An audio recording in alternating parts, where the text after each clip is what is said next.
The twin moons of planet Varel shone cold and pale over the royal capital. In the tall spire of the Crystal Palace, silence had fallen. That silence was dangerous, because the alien queen's daughters were missing. Queen Sorel stood in the war room, her long robes glowing with royal energy. Her breath was sharp, her eyes burning with fury. "Search every corridor," she shouted. "Search the human camps, too." She slammed her fist on the command table, cracking the glass surface. The twins Princess Vela and Princess Narao were only 7 cycles old. Small, curious, and playful, they had wandered during the Unity Festival. Humans and aliens had come together to celebrate peace, but in the middle of laughter and music, the girls had vanished. General Sarek, a tall, lizard-like warrior, stood. By the queen's side, "We've locked down the palace." "My queen," he said. "No ships have left orbit." The queen's claws dug into her palms. She did not want to say the words. But she did, slowly. They were last seen near the human stalls. The festival had allowed humans into the inner city for the first time. Farmers, traders, engineers, all brought from the Terran colony for peace. Now, peace felt like a mistake, inside a dark cave, far from the palace.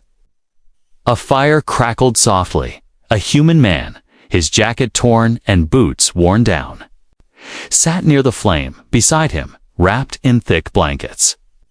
2 small alien girls slept peacefully. They had strange marks on their arms, royal marks, but he didn't know what they meant. Jonah had found them hours ago, crying near the frozen river. He had been looking for spare parts for his broken comlink when he heard the cries. At first, he thought they were small animals, but when he saw their glowing eyes and trembling bodies, he understood they were lost. He gave them his last energy bar, his own coat, and kept the fire alive with broken branches. The girls didn't speak much, just held his hand tightly. "I'll get you back to your people," Jonah said, softly. "But for now, rest back in the palace." Chaos ruled. Search drones filled the sky, scanning every corner of the valley. Alien guards kicked in doors, questioned humans, and even dragged some to prison cells. Queen Sorel watched from her throne, cold fury on her face. A royal advisor whispered, "If they are not found by dawn, we must take action." The queen narrowed her eyes. "There will be no dawn," she said. "If my daughters are harmed..." Jonah didn't sleep. He checked the fire, fixed the blankets, and tried once again to power his comlink. Static, then silence, then more static. His signal was not getting through. Suddenly, one of the girls stirred, her eyes glowing softly in the dark. "Where's Mama?" she whispered, voice shaking. Jonah placed a gentle hand on her shoulder. "We'll find her," he said. "I promise." The other girl opened her eyes too, and both crawled closer to Jonah. They leaned against him, trusting him without words. He looked at them, confused but calm. They didn't act like normal alien kids. There was something royal in the way they moved, something different. Meanwhile, in orbit, above the planet, warships came out of stealth mode. The Queen had activated the Crimson Protocol. The princesses were not returned. Planet Korra's human colony would be blamed and destroyed. General Sarek hesitated. "My queen," he said carefully. "There is no solid proof the humans took them." She turned to him slowly, her voice like ice. "They disappeared right after the humans entered our sacred grounds. I will not wait for proof while my daughters freeze in the dark." In the cave, Jonah fed more wood to the fire. He looked out into the storm and pulled the girls closer. "You're safe here," he said. "I won't let anything happen to you." But miles away, orders were being given. Weapons were being loaded. Ships were charging for attack. The Queen's fury was rising like a firestorm, and she had no idea her daughters were already safe, sleeping peacefully in the arms of the very species she planned to destroy. Asterisk, the fire in the cave had burned low. Jonah sat with his back against The cold rock wall, trying not to fall asleep, the two alien girls rested beside him, breathing slowly, their strange skin warm from the fire. Snow fell outside like a silent curtain, hiding them from the world. Jonah had no idea who these girls really were. He only knew they needed help. He had been wandering the outer edges of the Varelian Valley when he found them, lone, crying, barefoot, with their small hands pressed against the ice 3 days ago. Jonah's rover had broken down during a solo repair mission. He was a mechanic from the human colony sent to check power lines running near alien territory when his radio stopped working. He had started walking toward the nearest signal tower. That's when he heard the cries, sharp, high-pitched, and filled with fear. He followed the sound and found the girls huddled under a collapsed alien transport pod.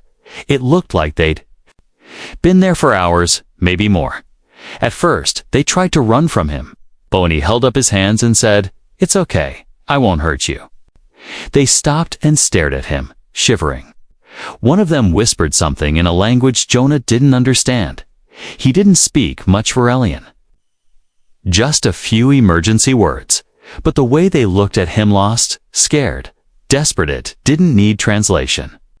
He wrapped his jacket around them and carried them toward the nearest cave he could find. That cave had now become their shelter. He gave them names in his mind, Little Red and Little Blue, based on the faint glowing marks on their arms. They hadn't told him their real names, or maybe they were too scared to speak. He didn't ask. He just fed them, kept the fire going, and watched the storm outside get worse each night. They curled beside him like frightened puppies. And each morning, he tried to fix his broken comlink. He'd send signals on repeat. Found 2 alien children need assistance, coordinates attached. But there was no answer, only static. What Jonah didn't know was that his signal was being jammed high above the clouds. The Queen had ordered all human communications in the area to be blocked. She believed he had kidnapped her daughters. She wanted to capture him before anyone could hear his side. Jonah rubbed his hands, frost clinging to his sleeves. The storm was not slowing down, and the girls were getting weaker. He gave them his last protein ration that morning. They ate silently, sitting close together, watching him with big silver eyes. One of them, Little Blue, reached out and touched his arm. Her voice was soft. "Careful, Joe." "Nah." He blinked, surprised. "You know my name?" he asked. She nodded slowly. "You said it before?" Jonah smiled a little. "Yeah, that's me," he said gently. "And you too? What are your names?" They looked at each other, then looked down. "I guess that's a secret," he said, trying to keep the mood light. That evening, he noticed strange patterns glowing under their skin, the kind of royal energy tattoos only nobles carried. He froze, staring, his mind racing. These weren't just any alien kids. They were someone important. He remembered the festival, the noise, the crowds, and the sudden panic when the Queen had left early. Was it possible? Were these the Queen's daughters? Jonah stood up quickly, his heart pounding. He looked at the girls again, same markings as the royal crest, same glowing eyes. If anyone found him with them, he'd be seen as the kidnapper. The entire colony could be blamed, but if he left them, they might die in the storm, and if he stayed too long, the aliens might find him firsthand, kill him without questions. He had to act. He had to return them somehow. But how could one man cross alien territory alone, in a blizzard, carrying 2 royal children without being shot on sight? Back in the palace, the Queen was watching a projection. It was blurry from a damaged scout drone. It showed a human man walking through the snow, 2 small figures in his arms. He looked tired, freezing, and completely unaware he was being watched. "That's him," she growled. "The one who took them." Her generals nodded. "Already preparing strike teams. No mercy," she ordered. "Capture him alive, if possible. But if not, destroy him. In the cave, Jonah sat beside the fire again. The girls had fallen asleep. Leaning against his chest, he stared into the flame, knowing time was running out. Tomorrow, he'd have to move. Tomorrow, he'd risk everything to return the girls to the very queen who wanted him dead. The cold wind screamed through the mountain pass as Jonah climbed with one child on each side of his back. Their small arms clung tightly around his shoulders, faces pressed into his neck to hide from the snow. His legs ached, boots cracking from frost. But he didn't stop. He couldn't stop not now. Every step brought him closer to the palace zone, and every step also brought him closer to death. He was a human carrying two missing alien princesses in the middle of a restricted area. To both sides, he looked like the enemy. Above him, silver. Drones buzzed low, scanning the snowfields for heat signatures. They were not there to rescue. They were there to hunt. Alien patrols had orders. Capture the human alive, but shoot if he resisted. Jonah ducked under a broken ice bridge and paused to rest. He gently lowered the girls behind a rock wall and gave them the last heat capsule from his belt. "You stay warm," he said. "I'll check the ridge." The older girl Nara grabbed his wrist. Her voice cracked with fear. "You'll come back, right?" Jonah looked at her and nodded. "I made you a promise, didn't I?" He climbed up to the ridge and froze when he saw what was ahead. An alien patrol of 6 warriors was moving through the valley below. Weapons glowing in the dark, behind them flew a search drone, its scanner lights sweeping side to side. Jonah pressed against the icy wall, holding his breath.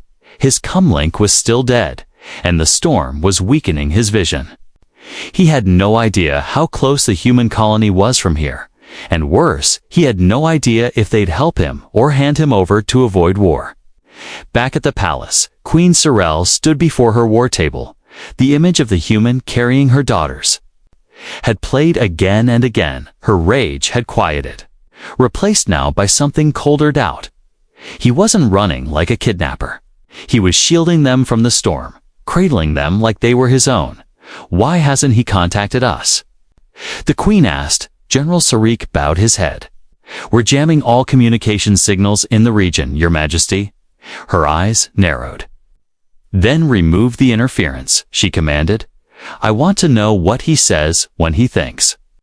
"Someone's listening, deep in the snowfields." Jonah returned to the girls. Heart pounding, "We need to move," he said, wrapping the smaller one veil in his arms. "They're getting close." The journey was slow, every step harder. Then the last, Jonah's body was pushed beyond its limit.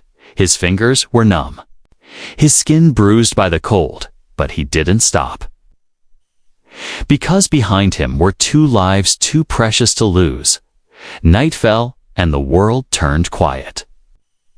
Too quiet. Suddenly, a red flash lit the sky, a flare from a Varelian scout.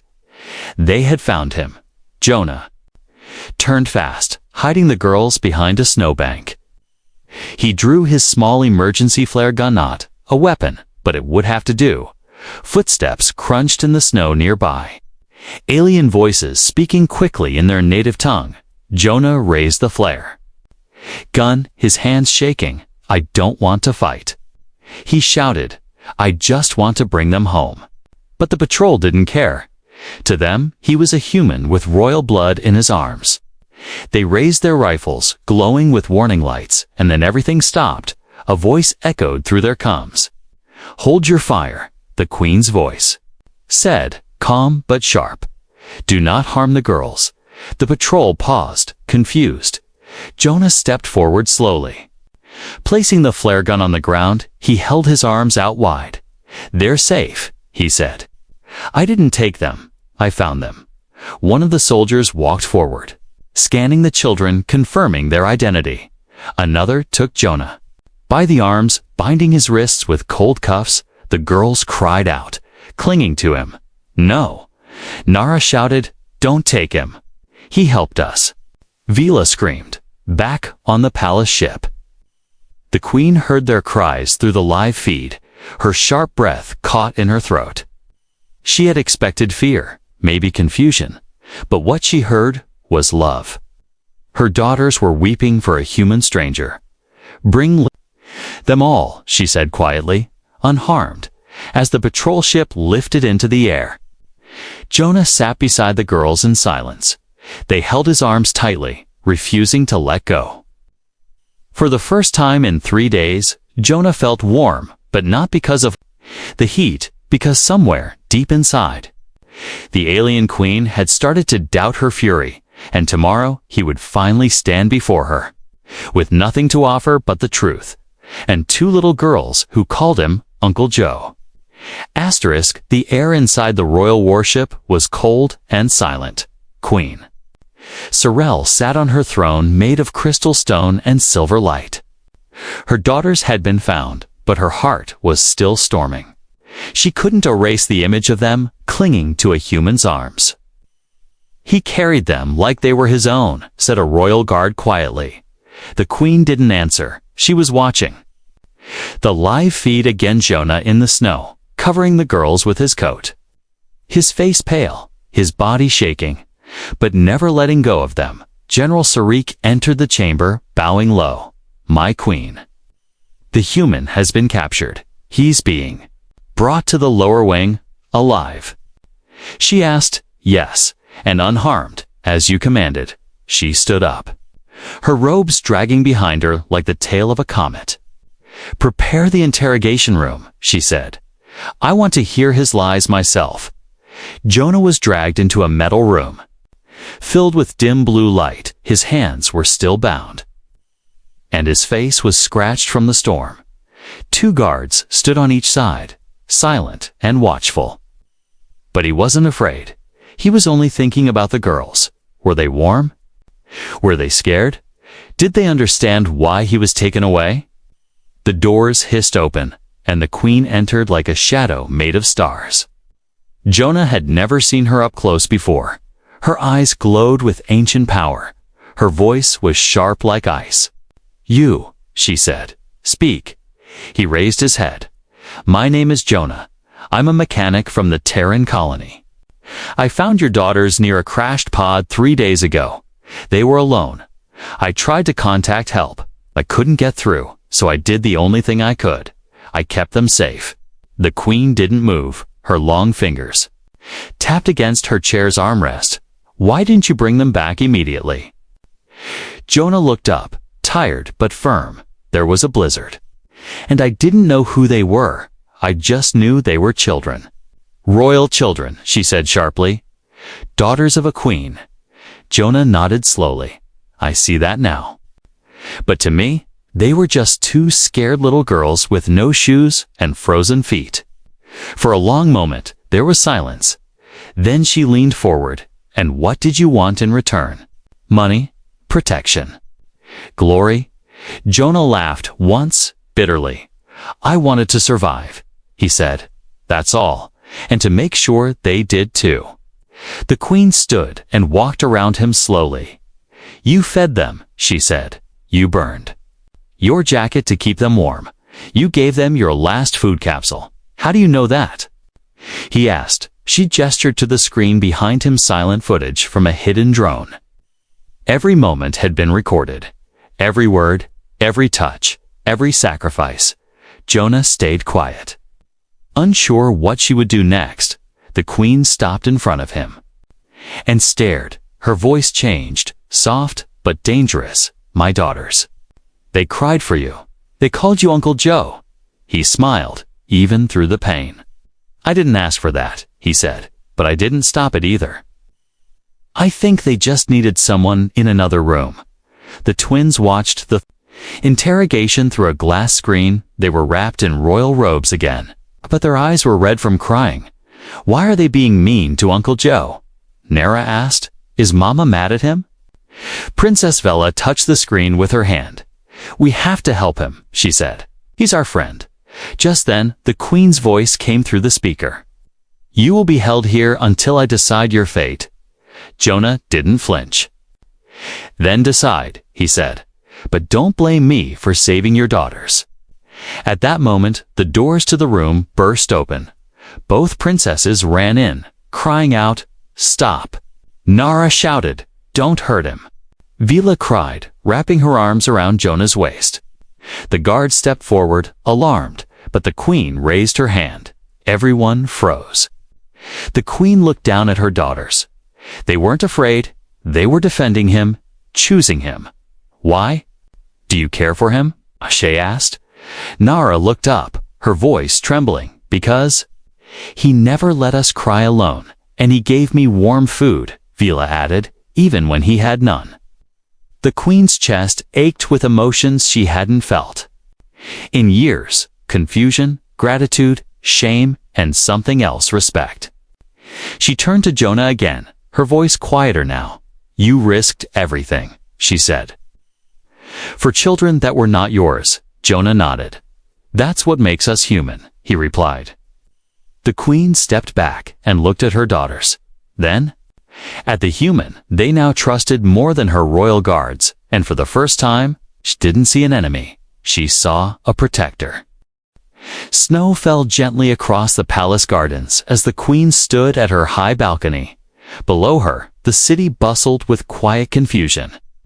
Everyone had heard the news: the princesses were safe, but no one knew the truth behind it.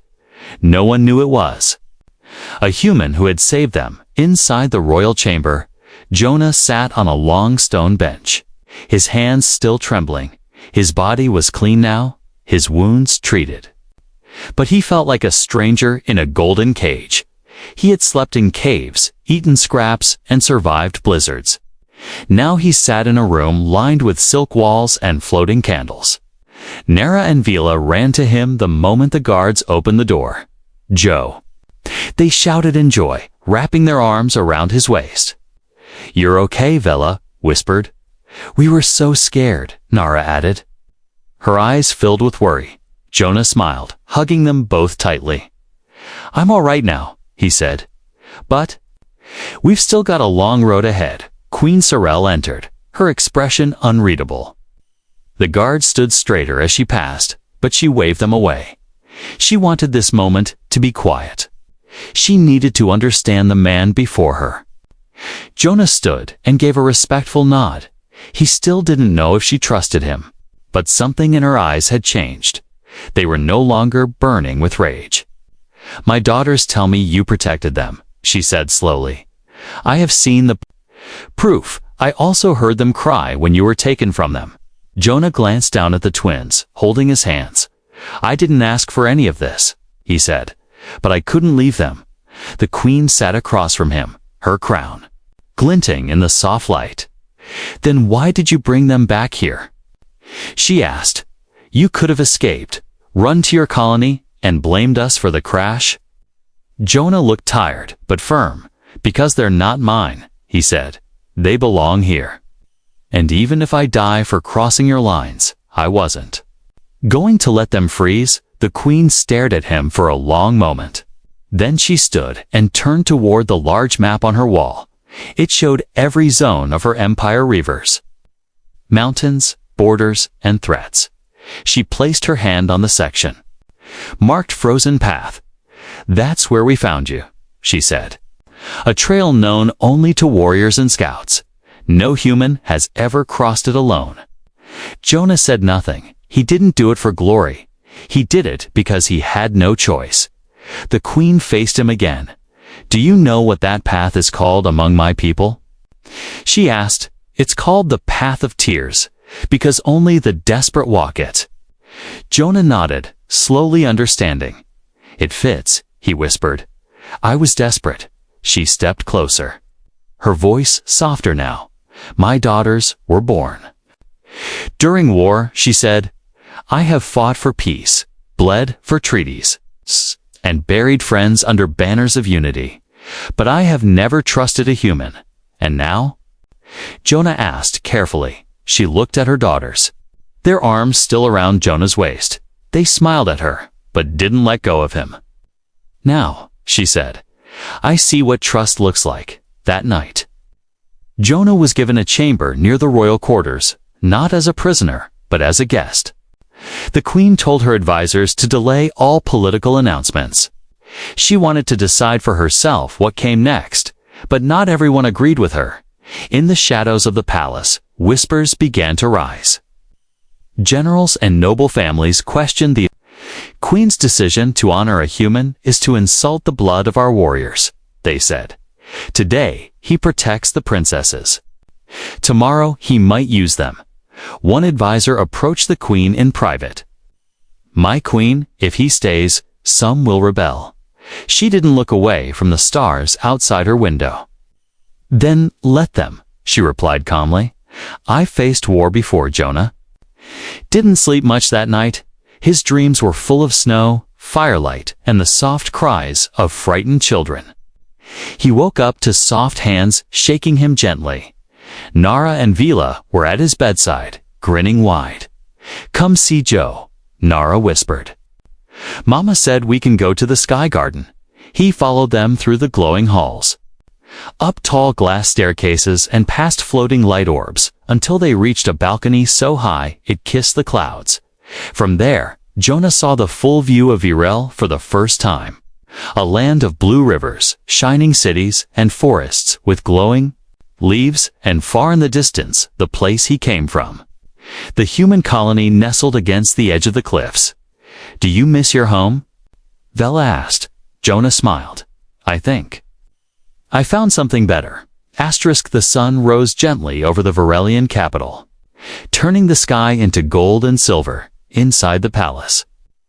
Jonah sat at a long table made of carved crystal and soft moss. Breakfast had been prepared by royal chefs, strange fruits, glowing bread, and sweet blue water. But Jonah barely touched his food. The girls sat beside him, whispering and giggling. They had dressed him in soft robes made for royal guests, but he still felt like a mechanic, lost in a world of shining crowns and floating stairs. Across the table, Queen Sorel watched him quietly. She had summoned her council for a private meeting, but before they arrived, she wanted to speak to Jonah alone. You were not trained for war, she said softly. You are not a soldier. Or a spy. No, Jonah replied. I fix engines, not break them. I was sent to repair a broken cum tower on the edge of your border. The Queen nodded slowly. And yet, you crossed frozen valleys and risked your life for 2 children you didn't know. Jonah leaned back, his face serious. I didn't care who they were, he said. I only saw that they were alone. Cold and afraid. That was enough. There was silence for a moment. Then the Queen stood and walked toward the tall glass windows. They have never laughed so much before, she said. They were always surrounded by guards, kept in chambers, protected from the world. She turned to face him. But with you, they smiled. They cried when you were taken. Jonah said nothing. He didn't know how to respond to a queen sharing her heart. Just then, a guard entered, with a small object in his hand, recovered from the crash site. My queen, he said, handing it over. It was Jonah's broken comlink. She turned it on, and a small log appeared on the screen. Recorded messages frozen in memory. She pressed play, and Jonah's voice echoed across the chamber.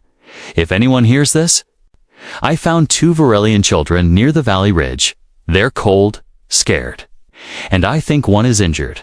I'm moving toward higher ground to find shelter. I don't know who they are, but I won't leave them. The Queen's hands trembled slightly. She pressed another message. Day 2. Still no response. The storm's worse. They're sleeping now. I gave them my coat. No more food left. I'll try again tomorrow. I just hope someone's listening. And one more, please. His voice cracked. If they don't make it, don't blame them. They were brave. The room went silent. Jonah looked down, his face red with emotion. He didn't know those recordings had survived. The Queen slowly placed the comlink on the table. I was not listening, she whispered. Because I silenced your voice. Jonah looked up, meeting her eyes. I don't blame you, he said. Gosh, you were trying to protect your own. She sat beside him, her voice softer than ever. You protected what I love most in the galaxy, even when I hated you outside the chamber. A royal advisor stood with a datapad, watching quietly. He stepped back and moved toward the council room. If the queen was softening toward the human, others needed to know. Not everyone would be happy. Back in the Sky Garden, the twins were playing with floating butterflies. They laughed and spun around, their long hair glowing in the morning light. Jonah watched from the balcony. It was strange how something that started in fear could turn into something so peaceful. The queen stepped beside him, her hands behind her back. "Do you want to return to your colony?" she asked. Jonah looked at the distant cliffs. "I don't know if I still belong there." He replied, "Everything's changed." She nodded slowly. "The council meets tonight," she said. "Some want you punished. Others want you honored." He turned to her, calm but ready. "What do you want?" he asked. She looked at him, long and hard. "I want the truth," she said, "and I've seen it. In fire, in snow, and in the eyes of my daughters." That evening, the royal council gathered. They sat around a great circle carved from moonstone, generals, scholars, nobles, and old warriors, all waiting to hear the queen's decision. Jonah stood beside her, not in chains, but not in royal robes either. Just a man who had walked through a storm with children on his back. The queen raised her hand and spoke. "This human saved our blood," she began. "He carried our future through the cold. When all others were blind, he did not ask for power, or gold, or titles. He asked only that they live." There were murmurs in the crowd, some angry, some unsure, but no one could deny the truth they had all seen. The queen's voice rose strong. "For this, I name him." She paused, looking at her daughters. Protector of the stars. The chamber filled with silence. Then, slowly, heads began to bow, not just to the queen, but to the human who had walked the frozen path and never let go. The stars shimmered gently above the palace that night. Soft lights floated through the Sky Garden where the queen stood in silence. Jonah walked beside her, his coat now repaired, but his spirit still humble. The title protector of the stars had been announced only hours ago, but he didn't feel like a hero. He had only followed his heart, step by frozen step. Now, the entire Varelian capital bowed in respect when he passed, and yet, he still thought of himself as a simple mechanic from a quiet colony down the stairs. Nara and Vela played near a glowing fountain. They laughed freely, chasing each other through the misty light. Jonah smiled at them. "Do you ever stop running?" He called. "Nope." Vela giggled. "Only if you carry us again." Nara ran toward him and hugged his leg. "You're not leaving, right?" she asked softly. Jonah knelt and touched her shoulder. "Not unless your mom kicks me out," he whispered, behind them. Queen Sorel watched with folded arms. The scene felt impossible to her an outsider, a human, loved by royal blood. But it was real, and deep down she was no longer afraid of it. Later that evening, a small ceremony was held in the inner palace. No media, no large crowds.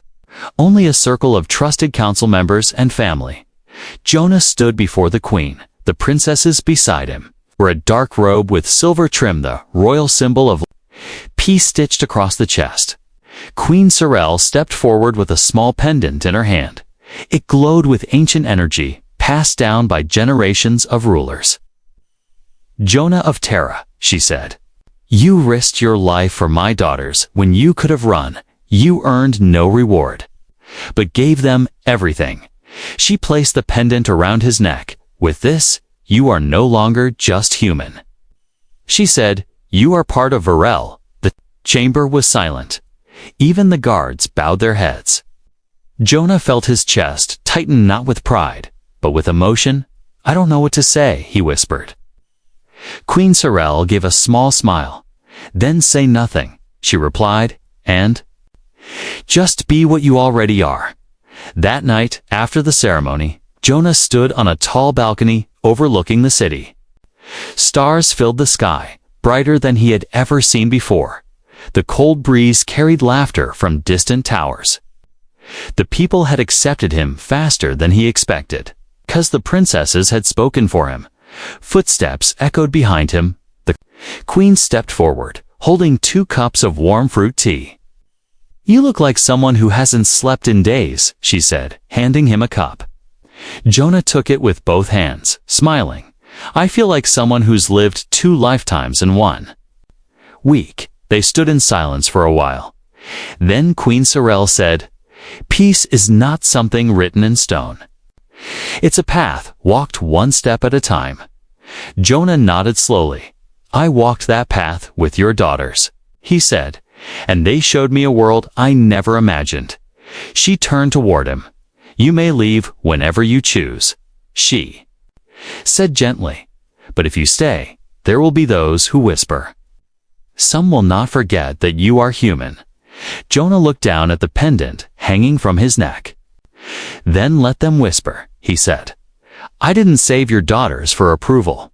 I did it because no child should be left to freeze in the dark." The queen nodded. "Then stay," she said. Not as a guest, but as family. In the days that followed, Jonah became a quiet legend in both Varelian and human lands. The story of the man who carried alien princesses through a blizzard spread across planets. Some believed he was a soldier in disguise. Others believed he was chosen by fate, but those who knew the truth said he was simply a good man. He never wore armor, never carried weapons. But he protected the royal heirs like a true guardian. Wherever the princesses went, Jonah was nearby. Not because he had to be, but because they wanted him there.